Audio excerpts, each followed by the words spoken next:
इन्हीं रुक्मिणी जी के पुत्र जो थे प्रद्युम्न जी महाराज, इनके पुत्र हुए अनिरुद्ध। और अनिरुद्ध जो थे उषा के प्रेम में पड़ गए।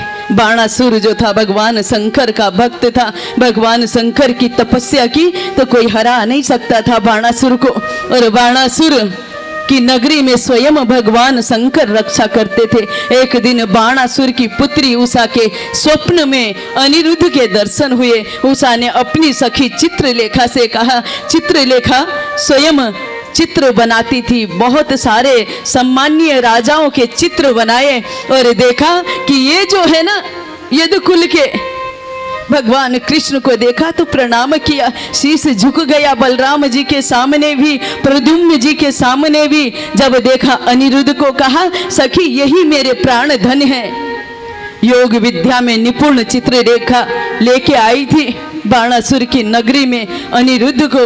और बाणासुर ने जैसे ही देखा था उषा के संग में अनिरुद्ध को तो बंदी बना लिया था। नारद जी ने भगवान को कहा कि आप तो यहाँ हो, आपको पता नहीं आपका पोता जो है ना बंदी बना हुआ है। बाणासुर की नगरी में भगवान कृष्ण बलराम सब गए। बाणासुर का अभिमान दूर करना था। भगवान से रक्षित नगरी थी, कोई शत्रु आता नहीं था। बाणासुर भगवान शंकर के पास में जाके कहता है कि मेरे ये 1000 भुजाएं जो है ना इनमें खुजली हो रही है, अब मन करता है कि आपसे ही युद्ध कर लूं। भगवान शंकर ने कहा चिंता मत कर, तेरी खुजली को मिटाने वाले भी आने वाले हैं। सुरक्षित रहने वाला बाणासुर। और भगवान जब आए तो फिर घमासान युद्ध हुआ। और भगवान शंकर ने बाणासुर को तो आश्वासन दिया था तेरी नगरी की रक्षा करूंगा। और आपस में भगवान शंकर और कृष्ण का भी आपस में युद्ध होने लगा। माहेश्वर ज्वर और वैष्णव ज्वर बुखार होते हैं ना, एक कांपने वाला बुखार होता है और एक पानी की पट्टी लगा के बुखार उतारते हैं। दोनों ज्वर ये जो थे ना ये भी अस्त्र शस्त्र जैसे ही थे युद्ध में, कोई हारने को राजी नहीं।